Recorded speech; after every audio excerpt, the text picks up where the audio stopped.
കർത്താവ് നിങ്ങളോടുകൂടെ അങ്ങേ ആത്മാവോടും കൂടെ. വിശുദ്ധ മർക്കോസ് അറിയിച്ച പരിശുദ്ധ സുവിശേഷത്തിൽ നിന്ന് കർത്താവേ, അങ്ങേക്ക് മഹത്വം. അധ്യായം 2, 1 മുതലുള്ള തിരുവചന ഭാഗം. കുറേ ദിവസങ്ങൾ കഴിഞ്ഞ് യേശു കഫർനാമിൽ തിരിച്ചെത്തിയപ്പോൾ അവൻ വീട്ടിലുണ്ട് എന്ന വാർത്ത പ്രചരിച്ചു. വാതിൽക്കൽ പോലും നിൽക്കാൻ സ്ഥലം കിട്ടാത്ത വിധം നിരവധി ആളുകൾ അവിടെ കൂടി. അവൻ അവരോട് വചനം പ്രസംഗിച്ചുകൊണ്ടിരുന്നു. അപ്പോൾ 4 പേർ ഒരു തളർവാദ രോഗിയെ എടുത്തുകൊണ്ടുവന്നു. ജനക്കൂട്ടം നിമിത്തം അവൻ്റെ അടുത്തെത്താൻ അവർക്ക് കഴിഞ്ഞില്ല. അതിനാൽ അവൻ ഇരുന്ന സ്ഥലത്തിൻ്റെ മേൽക്കൂര പൊളിച്ച് തളർവാദ രോഗിയെ അവർ കിടക്കയോടെ താഴോട്ടിറക്കി. അവരുടെ വിശ്വാസം കണ്ട് യേശു തളർവാദ രോഗിയോട് പറഞ്ഞു, മകനെ, നിന്റെ പാപങ്ങൾ ക്ഷമിക്കപ്പെട്ടിരിക്കുന്നു. നിയമജ്ഞരിൽ ചിലർ അവിടെ ഇരിപ്പുണ്ടായിരുന്നു. അവർ ചിന്തിച്ചു, എന്തുകൊണ്ടാണ് ഇവൻ ഇപ്രകാരം സംസാരിക്കുന്നത്? ഇവൻ ദൈവദൂഷണം പറയുന്നു. ദൈവത്തിനല്ലാതെ മറ്റാർക്കാണ് പാപം ക്ഷമിക്കാൻ സാധിക്കുക? അവർ ഇപ്രകാരം വിചാരിക്കുന്നുവെന്ന് മനസ്സിലാക്കി യേശു അവരോട് ചോദിച്ചു, എന്തുകൊണ്ടാണ് നിങ്ങൾ ഇങ്ങനെ ചിന്തിക്കുന്നത്? ഏതാണ് എളുപ്പം, തളർവാദ രോഗിയോട് നിന്റെ പാപങ്ങൾ ക്ഷമിക്കപ്പെട്ടിരിക്കുന്നു എന്ന് പറയുന്നതോ, എഴുന്നേറ്റ് നിന്റെ കിടക്കയുമെടുത്ത് നടക്കുക എന്ന് പറയുന്നതോ? എന്നാൽ ഭൂമിയിൽ പാപങ്ങൾ ക്ഷമിക്കാൻ മനുഷ്യപുത്രന് അധികാരമുണ്ടെന്ന് നിങ്ങൾ അറിയേണ്ടതിന് അവൻ തളർവാദ രോഗിയോട് പറഞ്ഞു, ഞാൻ നിന്നോട് പറയുന്നു, എഴുന്നേറ്റ് നിന്റെ കിടക്കയുമെടുത്ത് വീട്ടിലേക്ക് പോവുക. തൽക്ഷണം അവൻ എഴുന്നേറ്റ് കിടക്കയുമെടുത്ത് എല്ലാവരെയും കാണുക പുറത്തേക്ക് പോയി. എല്ലാവരും വിസ്മയിച്ചു. ഇതുപോലൊന്നും ഞങ്ങൾ ഒരിക്കലും കണ്ടിട്ടില്ല എന്ന് പറഞ്ഞ് അവർ ദൈവത്തെ മഹത്വപ്പെടുത്തി. കർത്താവിൻ്റെ സുവിശേഷം. ക്രിസ്തുവേ, അങ്ങേക്ക് സ്തുതി.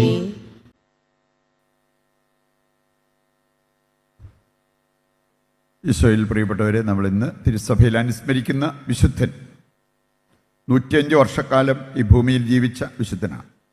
വലിയ കാര്യമായിട്ട് ഭക്ഷിക്കുകയോ ഒന്നും ചെയ്തില്ല. വളരെ ത്യാഗോജ്വലമായിട്ട് മരുഭൂമിയിൽ ജീവിച്ച ഒരു വ്യക്തി. എന്നിട്ട് അദ്ദേഹത്തിന് ദീർഘായുസ് കിട്ടാതിരുന്നൊന്നുമില്ല. നമ്മൾ വിചാരിക്കുന്നത് കറക്റ്റ് സമയത്ത് നമുക്ക് ഭക്ഷണം കിട്ടുന്നില്ലെങ്കിൽ, മരുന്ന് കിട്ടുന്നില്ലെങ്കിൽ, വ്യായാമം നമ്മൾ എടുക്കുന്നില്ലെങ്കിലൊക്കെ അകാല മരണം സംഭവിക്കാമെന്ന് നമ്മൾ ചിന്തിക്കുന്നുണ്ടാവാം. ഇവിടെ ഈ വിശുദ്ധന് ഇതൊന്നുമില്ലായിരുന്നു. പക്ഷേ ദൈവം അദ്ദേഹത്തിൻ്റെ ആയുസ് 105 വർഷം വരെ ഈ ഭൂമിയിൽ ജീവിക്കാൻ അനുവദിച്ചു. ലൂക്കാ 18-ാം അധ്യായത്തിൻ്റെ 22-ാമത്തെ വചനം, അക്ഷരാർത്ഥത്തിൽ എനിക്ക് പ്രാവർത്തികമാക്കണം എന്ന് ചിന്തിച്ച ദൃഢനിശ്ചയത്തോടെ ജീവിതത്തിൽ മുന്നേറിയ വ്യക്തിയാണ് വിശുദ്ധ അന്തോണി, ഈജിപ്തിലെ വിശുദ്ധ അന്തോണി. പാതുവായിലെ വേറെയാണ്, ഈജിപ്തിലെ വിശുദ്ധ അന്തോണി. ഈ ലൂക്കാ 18-ന്റെ 22 നമ്മൾ വായിക്കുന്നത്, അവിടെ പറഞ്ഞിരിക്കുന്ന ഒരു കാര്യം, ഒരു ചെറുപ്പക്കാരനോട് കർത്താവ് പറഞ്ഞ കാര്യം, നീ പരിപൂർണനാകാൻ ആഗ്രഹിക്കുന്നുണ്ടെങ്കിൽ, നിനക്ക് സ്വർഗത്തിൽ സമ്പത്തുണ്ടാകണമെന്ന് ആഗ്രഹിക്കുന്നുണ്ടെങ്കിൽ നീ ചെയ്യേണ്ട കാര്യം ഇതാണ്. നീ പോയിട്ട് നിനക്കുള്ളതെല്ലാം വിറ്റ് ദരിദ്രർക്ക് കൊടുക്കുക, എന്നിട്ട് എന്നെ അനുഗമിക്കുക. അപ്പോൾ നിനക്ക് സ്വർഗത്തിൽ വലിയ സമ്പത്തുണ്ടാവും. ആ ചെറുപ്പക്കാരൻ ഒരുപാട് വാചകമൊക്കെ അടിച്ച വ്യക്തിയാണെങ്കിലും അവനത് ചെയ്യാൻ പറ്റിയില്ല. അവൻ നിരാശനായി കർത്താവിൻ്റെ അടുത്തുനിന്ന് പോയി എന്നാണ് സുവിശേഷം നമ്മളെ പഠിപ്പിക്കുക. പക്ഷേ ഈ സന്ദേശം, എനിക്ക് അക്ഷരാർത്ഥത്തിൽ ജീവിക്കണം എന്ന് ചിന്തിച്ച വ്യക്തിയാണ് ഈജിപ്തിലെ വിശുദ്ധ അന്തോണി. സകലതും വിറ്റ് ദരിദ്രർക്ക് കൊടുത്തിട്ട് ഈജിപ്തിലെ മരുഭൂമിയിലേക്ക് പോയി. അവിടെ ഒരു തപസ്സനെ പോലെ ജീവിച്ചു, ത്യാഗോജ്വലമായിട്ട് ജീവിച്ചു. അദ്ദേഹത്തിൻ്റെ ജീവിതത്തെക്കുറിച്ച് കേട്ടറിഞ്ഞ് ഒരുപാട് ആളുകൾ പോയി അദ്ദേഹത്തിൻ്റെ കൂടെ ജീവിക്കുന്ന, അങ്ങനെ വലിയൊരു ആശ്രമം തന്നെ അവിടെ ഉയർന്നു വരുന്നതിനെക്കുറിച്ച് നമുക്ക് മനസ്സിലാക്കാൻ പറ്റും. നമ്മുടെ ജീവിതം കർത്താവിന് കൊടുത്താൽ ദൈവം എത്രമാത്രം ആ ജീവിതത്തെ ഉയർത്തും എന്നുള്ളതിൻ്റെ ഒരു തെളിവാണ് വിശുദ്ധ അന്തോണി. ഇന്നത്തെ ആദ്യ വായനയിൽ ഹെബ്രായ ലേഖനം നമ്മളെ പഠിപ്പിക്കുന്ന ഒരു കാര്യമുണ്ട്. 4-ാം അധ്യായത്തിൻ്റെ ഒരു ഭാഗമാണ് നമ്മൾ കേട്ടത്. അവിടെ പറഞ്ഞിരിക്കുന്ന ഒരു കാര്യം, നമ്മളെപ്പോഴും ഒരു വിശ്രമത്തെക്കുറിച്ച് ചിന്തിക്കണം. വിശ്രമം, പ്രാർത്ഥിക്കാനിരിക്കുമ്പോഴേ ഉറങ്ങുന്നതല്ല വിശ്രമം. വചനം കേൾക്കാൻ തുടങ്ങുമ്പോഴേ ഉറങ്ങുന്നതല്ല വിശ്രമം. നമുക്ക് ഒരു യഥാർത്ഥ വിശ്രമം അത് ദൈവത്തിൽ കണ്ടെത്താൻ പറ്റും. പഴയ നിയമത്തിൽ നമ്മൾ കാണുന്നുണ്ട്, കർത്താവ് കൂടെ കൂടെ ഓർമ്മിപ്പിച്ച ഒരു കാര്യമാണ് കാനാൻ ദേശം. അത് മറക്കരുത്. കാനാൻ ദേശം, നിങ്ങളുടെ ഇന്നത്തെ ഈ കഷ്ടതകൾ, ദുരിതങ്ങളൊക്കെ തീരും. കാനാൻ ദേശത്ത് നിങ്ങളെത്തും. അവിടെ നിങ്ങൾക്ക് ശരിയായ വിശ്രമമുണ്ടാവും. നമുക്കറിയാലോ, നമ്മൾ പുതിയ ഇസ്രായേലാണ്. നമ്മളെ സംബന്ധിച്ചിടത്തോളം വിശ്രമം എന്ന് പറയുന്നത് ദൈവത്തിൽ നമ്മൾ കണ്ടെത്തുന്നതാണ്. മരണാനന്തരം സ്വർഗത്തിൽ നമ്മൾ അനുഭവിക്കേണ്ടതാണ് ശരിയായ വിശ്രമം. അതിനുവേണ്ടിയുള്ള ഒരു ജീവിതമാണ് ഈ ഭൂമിയിൽ നാം കാഴ്ചവെക്കേണ്ടത്. അതിന് വളരെ ആവശ്യമായൊരു കാര്യം, നമുക്കറിയാം, നമ്മൾ എല്ലാവരും വചനം കേൾക്കുന്നവരാണ്. ദിവസവും വേണേൽ വചനം വായിക്കുന്നവരായിരിക്കാം. അത് കുറച്ച് സമയമൊന്നുമല്ല, വേണമെങ്കിൽ ഇരുന്ന് അരമണിക്കൂറോ 1 മണിക്കൂറൊക്കെ വായിച്ചൊന്നും വരും. പക്ഷെ ഇന്നത്തെ ആദ്യ വായനയിൽ നമ്മൾ കേട്ടു, അവർക്കെന്നതുപോലെയാണ് നമുക്കും വചനം ലഭിച്ചത്. പക്ഷെ അവർക്ക് പ്രയോജനപ്പെട്ടില്ല. എൻ്റെ കാരണം പറഞ്ഞിട്ടുണ്ട്, അവരാ വചനം വിശ്വസിച്ചില്ല. നമ്മൾ വിശ്വസിച്ചത് കൊണ്ട് ആ വചനത്തിന് പ്രതിഫലം ലഭിച്ചു. സുവിശേഷഭാഗമാണെങ്കിലും വിശ്വാസത്തിന് ദൈവം പ്രതിഫലം നൽകിയതിനെക്കുറിച്ചാണ് നമ്മൾ കാണുക. ആ 4 പേരുടെ വിശ്വാസം ചെറുതൊന്നും അല്ലായിരുന്നു. അതുപോലെ തന്നെ തളർന്നു കിടന്ന ആ മകൻ്റെ വിശ്വാസം ചെറുതല്ലായിരുന്നു. അത് കണ്ടിട്ടാണ് കർത്താവ് പറഞ്ഞത്, നിന്റെ പാപം ക്ഷമിക്കപ്പെട്ടിരിക്കുന്നു, നിന്റെ രോഗവും സുഖപ്പെട്ടിരിക്കുന്നു, എഴുന്നേറ്റ് കിടക്കമെടുത്ത് പോവുക. അത് സംഭവിക്കുന്നത് കാണാൻ പറ്റും. ദൈവം പ്രവർത്തിക്കുന്നത് നമ്മുടെ ആവശ്യം കണ്ടുകൊണ്ടല്ല.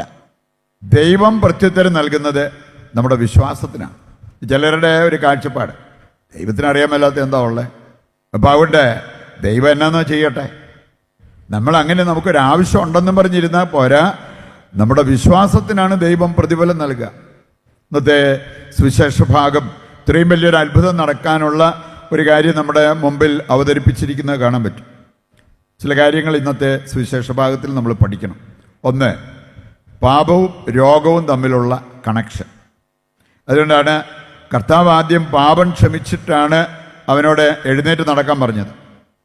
പലപ്പോഴും നമ്മുടെ ഈ പാപം എന്ന് പറയുന്നത് ഒരു രോഗമാണ്. ആ രോഗത്തെ സുഖപ്പെടുത്തേണ്ടത് കർത്താവാണ്. നമ്മൾ ഏത് മൾട്ടി സ്പെഷ്യാലിറ്റി ആശുപത്രി പോയാലും ഡോക്ടർമാർക്ക് അത് ചെയ്യാൻ പറ്റത്തില്ല. ഒരു കുമ്പസാരത്തിലേക്ക് കടന്നു ചെല്ലുമ്പോൾ ദൈവം അവിടെ നമുക്ക് വേണ്ടി പ്രവർത്തിക്കുന്നത് കാണാൻ പറ്റും. പാപവും രോഗവും തമ്മിൽ കണക്ഷനുണ്ട്. മറ്റൊരു കാര്യം നമ്മൾ കാണുന്ന ഒരു കണക്ഷനാണ് ഈ നല്ല സുഹൃത്തുക്കളും സഹായവും തമ്മിലുള്ള കണക്ഷൻ. ഈ 4 പേര് ഒരു ശരിക്കും കഷ്ടപ്പെട്ടു. നല്ല സുഹൃത്തുക്കളായതുകൊണ്ടാണ്. നമുക്കൊക്കെ ഒരുപാട് കൂട്ടുകാരുണ്ട് എന്ന് നമ്മൾ പറയുന്നുണ്ടായിരിക്കാം. അവർ വല്ലതും ഇങ്ങനെ ഒരു കാര്യത്തിന് ചിലപ്പം മുന്നോട്ട് വന്നെന്ന് വരുമോ? നല്ല സുഹൃത്തുക്കളാണെങ്കിൽ അവരുടെ സുഖ സൗകര്യങ്ങളൊക്കെ മറന്നിട്ട് പോലും നമ്മളെ സഹായിക്കാൻ മുന്നോട്ട് വരും. അങ്ങനെയാണ് നമ്മൾ നല്ല സുഹൃത്തുക്കളെന്ന് തെളിയിക്കേണ്ടത് എന്ന് ഇന്നത്തെ സുവിശേഷഭാഗം നമ്മെ ഓർമ്മിപ്പിക്കാം. മൂന്നാമത്തേതാണ് വിശ്വാസവും ദൈവത്തിൻ്റെ പ്രവൃത്തിയും തമ്മിലുള്ള കണക്ഷൻ. അത്യത്ഭുതകരമായിട്ട് ദൈവം അവിടെ പ്രവർത്തിച്ചു. അതിൻ്റെ കാരണം ഇതാണ്, അവരുടെ വിശ്വാസം. പറയുന്നുണ്ട്, നമ്മൾ വിശ്വസിച്ചാൽ ആ വിശ്വാസത്തിന് പ്രതിഫലമുണ്ടാകും എന്നുള്ളത് നാം തിരിച്ചറിയേണ്ട ഒരു കാര്യമാണ്. കാലിഫോർണിയയിലെ തീപിടുത്തത്തെക്കുറിച്ചൊക്കെ നമ്മളെല്ലാവരും ഈ ദിവസങ്ങളിലൊക്കെ കാണുകയും അതേക്കുറിച്ച് കമൻറ്റ് പറയുകയും ഇതെല്ലാം പറയുന്നതല്ലാതെ പ്രാർത്ഥിക്കുന്നുണ്ടോ എന്നുള്ളതാണ് നമ്മോട് തന്നെ നമ്മൾ ചോദിക്കേണ്ടത്. ഇനി വളരെ ദാരുണമായിട്ട് ഒരുപാട് നാശനഷ്ടങ്ങൾ ഉണ്ടായിക്കൊണ്ടിരിക്കുന്ന ഒരവസ്ഥ. പക്ഷെ അതിനിടയിൽ ഒരു അത്ഭുതകരമായ കാര്യം ഉണ്ടായത് മീഡിയ വഴിയൊക്കെ നമ്മൾ ഈ ദിവസങ്ങളിൽ കണ്ടതാണ്. ഇന്നത്തെ ആ ആത്മീയ ഭോജ്യത്തിൽ ഞാൻ സൂചിപ്പിച്ചിരിക്കുന്ന ഒരു കാര്യം അതാണ്. ദൈവം തൊട്ട ഒരു ഭവനം, തീ പോലും തൊട്ടില്ല.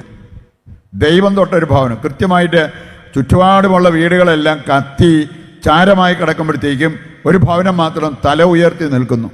ഇതിൻ്റെ കാരണം അവർ പറഞ്ഞത്, അവർ ഈ പ്രത്യക്ഷീകരണ തിരുനാൾ എപ്പിഫനി പ്രാർത്ഥന എന്ന് പറഞ്ഞൊരു പ്രാർത്ഥനയുണ്ട്. അവർ ആ പ്രാർത്ഥന നടത്തി. ആ പ്രാർത്ഥനയുടെ ഭാഗമായിട്ട് അവർ ചെയ്ത ചില കാര്യങ്ങൾ എന്ന് പറഞ്ഞാൽ, വീട് വഞ്ചരിച്ച് അന്നാമെള്ളം തളിച്ചു എല്ലാ മുറിയിലും. അതുപോലെ തന്നെ ദൈവത്തെ ആ വീട്ടിലേക്ക് ക്ഷണിച്ചു, ദൈവിക സംരക്ഷണം ആവശ്യപ്പെട്ടു, കർത്താവിൻ്റെ തിരുഹൃദയത്തിൽ അത് പ്രതിഷ്ഠിച്ചു. കർത്താവെ, ഈ ഭവനം അങ്ങ് തന്നെ ആശീർവദിക്കണം എന്ന് പറഞ്ഞ് അതുമായി ബന്ധപ്പെട്ട ചില കാര്യങ്ങൾ കട്ടിളപ്പടിയിൽ ആലേഖനം ചെയ്തു. അതിൻ്റെ ഫലമായിട്ട് ഉണ്ടായൊരു കാര്യം, ചുറ്റുപാടുമുള്ള വീടുകളെല്ലാം കത്തി എരിഞ്ഞപ്പോഴും ഇതിനെ തീ സ്പർശിച്ചില്ല എന്നുള്ളത് ആ പടത്തിൽ നിന്ന് നമുക്ക് കാണാവുന്ന ഒരു കാര്യമാണ്. പ്രിയപ്പെട്ടവർ, നമ്മൾ കാണുന്നുണ്ട് ഇസ്രായേൽക്കാർക്ക് സഹനങ്ങളും ക്ലേശങ്ങളും ഒക്കെ ഉണ്ടായി. പക്ഷേ അതിൻ്റെ നടുവിൽ ദൈവം അവരുടെ കൂടെ നിന്ന് ആശ്വാസം പകർന്നു. തീ സ്പർശിക്കാൻ പറ്റാതിരുന്ന പല വ്യക്തികളെക്കുറിച്ചും ബൈബിളിൽ നമുക്ക് കാണാൻ സാധിക്കും. 3 യുവാക്കൾ അഗ്നിയിലേക്ക്, കത്തി ഉയരുന്ന അഗ്നിയിലേക്ക് എറിയപ്പെട്ടിട്ട് പോലും അവരെ തൊട്ടില്ല. കാരണം അവരുടെ കൂടെ 4ാമതൊരാളൂടെ ഉണ്ടായിരുന്നു, ഒരു ദൈവദൂതൻ. ദൈവം നമുക്കുണ്ടോ? നമ്മൾ സങ്കീർത്തനം 91, 121 ഒക്കെ എല്ലാ ദിവസവും തന്നെ നമ്മൾ വായിക്കുന്നവരായിരിക്കാം. പക്ഷേ അതിൻ്റെ സന്ദേശം ജീവിക്കാൻ നമുക്ക് പറ്റണം. വായിച്ചാൽ പോരാ, അത് വിശ്വസിച്ച് ഏറ്റെടുത്ത് ഹൃദയത്തിൽ ഉറപ്പിക്കാൻ നമുക്ക് പറ്റണം. അങ്ങനെയുള്ളിടത്താണ് ദൈവം അത്ഭുതം പ്രവർത്തിക്കുന്നത് എന്ന യാഥാർത്ഥ്യം നമ്മൾ തിരിച്ചറിയണം. ഇതുതന്നെയാണ് ഇന്നത്തെ വായനകളും നമ്മുടെ മുമ്പിൽ വച്ചിരിക്കുന്നത്. വിശുദ്ധ അന്തോണിയുടെ ജീവിതം നമ്മളെ പഠിപ്പിക്കുന്നതും അതുതന്നെയാണ്. ഇതൊക്കെ കേട്ടു പോകുന്നതിനേക്കാൾ ജീവിച്ച് അനുഗ്രഹീതരാകുവാൻ വരമരുളണമെന്ന് ദൈവത്തോട് നമുക്ക് ഈ ബലിയിൽ പ്രത്യേകം പ്രാർത്ഥിക്കുകയും ചെയ്യാം.